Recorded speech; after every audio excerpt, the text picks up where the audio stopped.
कक्षा 8 पाठ 2 वर्णोच्चार। वर्ण भाषा की सबसे छोटी इकाई है जिसे खंडित नहीं किया जा सकता। वर्ण को मूल ध्वनि भी कहते हैं।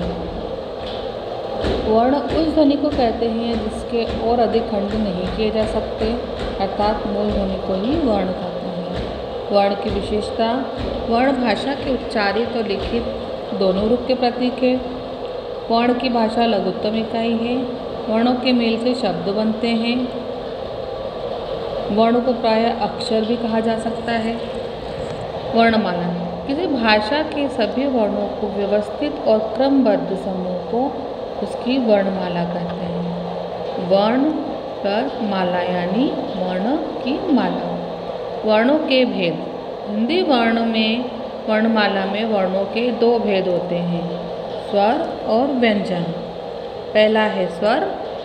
जिन वर्णों का उच्चारण बिना किसी रुकावट के स्वतंत्र रूप में होता है उन्हें स्वर कहते हैं। हिंदी में कुल 11 स्वर होते हैं। अ आ इ ई उ ऊ ऋषि का स्वर के भेद। स्वर के 3 भेद होते हैं, हास्य स्वर, दीर्घ स्वर, प्लुप्त स्वर। जिन स्वरों के उच्चारण में बहुत कम समय एक मात्र का लगता है वे हास्य स्वर कहलाते हैं। इन स्वरों को मूल स्वर भी कहा जाता है। इनकी संख्या 4 है।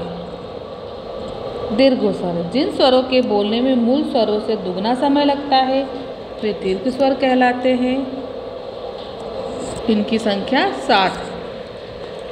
प्लुप्त स्वर: जिन स्वरों के उच्चारण में मूल स्वर या हास्य स्वर के करीब 3 गुना समय लगता है वे प्लुप्त स्वर कहलाते हैं। जो लिखते समय प्लुप्त स्वर के आगे चिन्ह लगाते हैं, अंकित कर देते हैं। ओम यानी ओ को तीगने समय में बोला जा सकता है। इनका प्रयोग जोर से पुकारने, गाने या रोते समय किया जाता है। स्वर की मात्राएं: स्वर जब व्यंजन के साथ जुड़ते हैं तो उनका स्वरूप बदल जाता है। ये स्वर चिन्हों के रूप में प्रयुक्त होते हैं जिन्हें मात्राएं कहते हैं। सभी व्यंजनों के साथ अ की मात्रा जुड़ी रहती है। किसी भी व्यंजन पर अलग से अ की मात्रा नहीं लगाई जाती। अयोग वाह: 11 स्वरों को 33 व्यंजनों के अतिरिक्त हिंदी में 2 वर्ण और भी है, अह, अम और अह। ये दोनों वर्ण स्वरों के बाद लिखे जाते हैं। स्वतंत्र रूप से प्रयोग में न आने के कारण इनकी गणना न तो स्वरों में की जाती है और न ही व्यंजनों में की जाती है, इसलिए ये अयोग वाह कहलाते हैं। अब आता है अनुस्वार। अनुस्वार का उच्चारण करते समय हवा केवल नाक से निकलती है। इसे शिरोरेखा के ऊपर बिंदु के रूप में लगाया जाता है। स्पर्श व्यंजन के पंचम वर्ण के स्थान पर भी अनुस्वार का चिन्ह लगाया जाता है, जैसे मंदिर, गंगा, डंडा आदि। अनुनासिक: जिन स्वरों की मात्राएं जब किसी स्वर के उच्चारण में हवा नाक और मुख दोनों से बाहर निकलती है उसे चंद्र बिंदु से प्रकट करते हैं, जैसे दांत, पाँव, अंगूठी आदि। पंचम वर्णों के स्थान पर अनुस्वार का ही प्रयोग किया जाता है क्योंकि वे नासिक की ध्वनियाँ हैं, जैसे हंस, कंस, पंजा, कंदा आदि। यहाँ चंद्र बिंदु का प्रयोग नहीं किया जा सकता। विसर्ग: इसका प्रयोग स्वतंत्र रूप से नहीं होता, यह वर्णों के बाद प्रयुक्त होता है।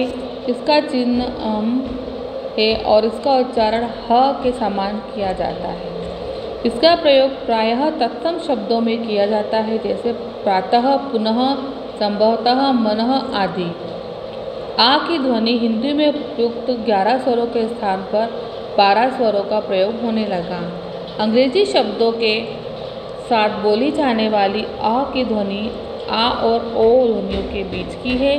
इस ध्वनि का प्रयोग सिर्फ अंग्रेजी शब्दों के साथ ही होता है, जैसे बॉल, हॉल, डॉल आदि।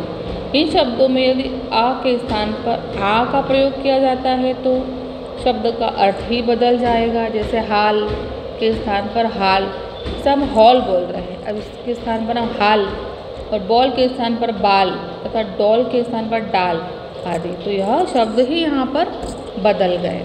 व्यंजन: जिन वर्णों का उच्चारण स्वतंत्र रूप से नहीं हो सकता और जिनके पूर्ण उच्चारण के लिए स्वरों की सहायता ली जाती है उन्हें व्यंजन कहा जाता है। व्यंजन की संख्या 33 है। प्रत्येक व्यंजन के नीचे एक छोटी सी तिरछी रेखा होती है। अब आते हैं व्यंजन के भेद। व्यंजन के स्पर्श व्यंजन, अंतस्थ व्यंजन और ऊष्म व्यंजन। कितने व्यंजन होते हैं? 3। स्पर्श व्यंजन, अंतस्थ व्यंजन और ऊष्म व्यंजन।